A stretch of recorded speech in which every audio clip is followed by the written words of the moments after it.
Welcome back to another video by Reviews by Beth, and today I'm going to be reviewing yet another book in the ACOTAR series, and that is ACO War, or best known as A Court of Wings and Ruin, which is the third book in the series. Now this is a hefty one. This was over 700 pages, so it took me a little while to get through it, but it was amazing.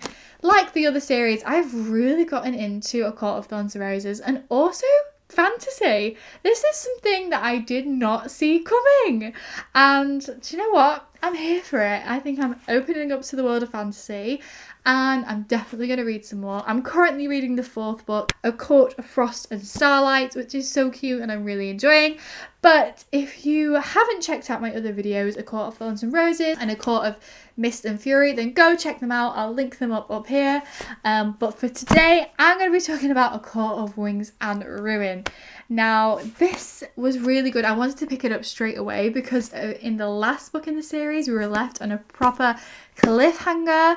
We were left with Feyre in Tamlin's court yet again, and I feel like so much happens in this novel. I feel like it's so big, but a lot happens, and this book I think is a lot more action, adventure driven. There's a lot of things that are happening, and we start with Feyre, and I think Feyre really comes into her own in this book. I feel like Sarah J. Maas has done an incredible job of building Feyre up to be this really strong female, and I think she also becomes a lot stronger with the partnership and mate of Rhys. Rhysand, we love. He's our book talk boyfriend, and I am here for it. I love him. I will be a Rhys lover till I die, and I think he really brings Feyre into her own. I think he's amazing, and his inner core is amazing. We really get to see those characters, Cassian, Asriel, Mor, Amren. We get to see them even more in this book, and their characters are developed even more, and we see so many other people. We see Elaine and Nesta, her sisters, so Feyre's sisters from the first book. There are some really interesting stories surrounding Nesta and Elaine. At the end of the book, they're kind of made into High Fae, but they are made in the cauldron. So it's different to Feyre in the way that she was brought to life by the High Lords, which is why she has all of these powers, but they are made, and so we don't know their powers. They have powers, we know that, but we don't know what they are. And throughout this novel, we get to kind of guess and also see what their powers are. Now, throughout this novel, we have kind of the backdrop and the looming sense that a war is coming with Hybern, and that is basically what this book is about and leads to. There is a war, spoilers, and it's all about the build-up and the tension between the courts. So the courts all have their own little areas, and they kind of stay separate. Not everybody's very friendly, but in the greater good of Prythian, they all come together and fight Hybern. It's quite good. We see more of the High Lords of the High Courts. We see Autumn Court, which is really interesting. I enjoyed the characters of Autumn Court, which is originally where Lucien is from, Tamlin's first assistant in the first book, who betrays him and goes to the Night Court, but he was originally from the Autumn Court. Oh, it gets a bit confusing, to be honest. You have to be, I think with this book, you have to be so on top of where all the different people come from. I feel like I need a chart sometimes. Okay, this person's from this court and this person's from this court.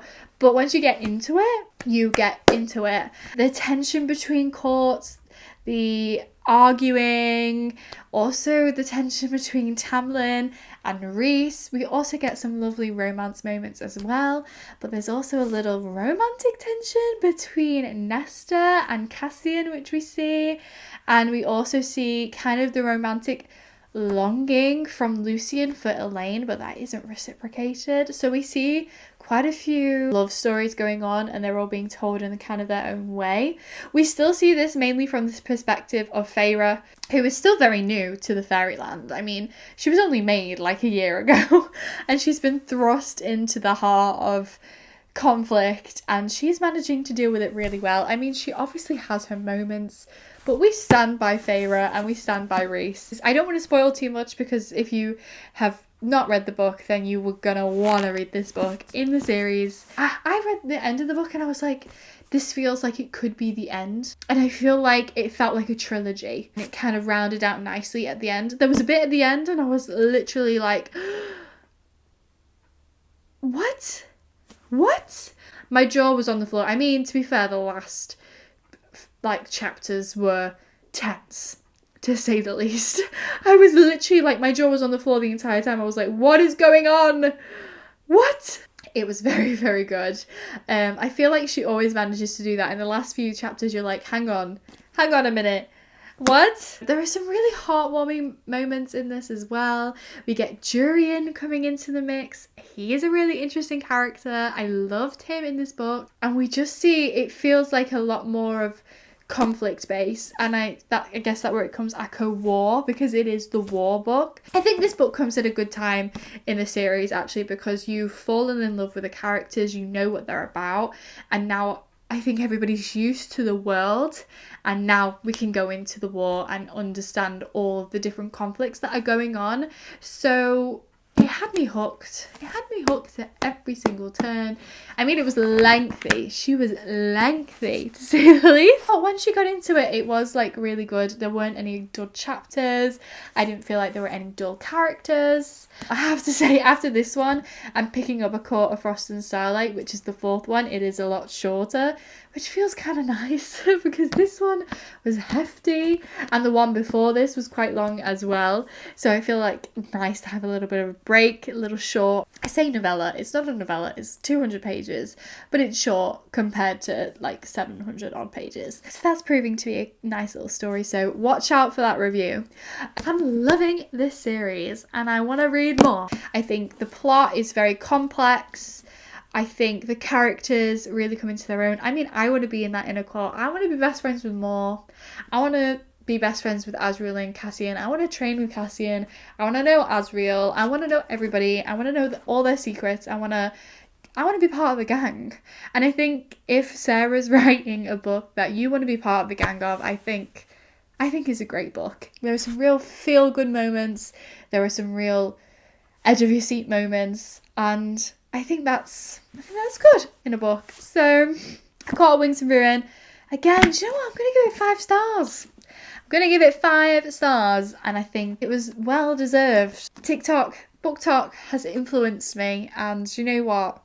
For a reason. It is very good. I'm desperately trying to get my sister to read the first book because I want to see all of her reactions when I know what's going on, and I just feel like going back to the first book and knowing what I know now, I want to see what she thinks. So I'm trying to get all my friends to read the first book. So yeah, that is my review on A Court of Wings and Ruin.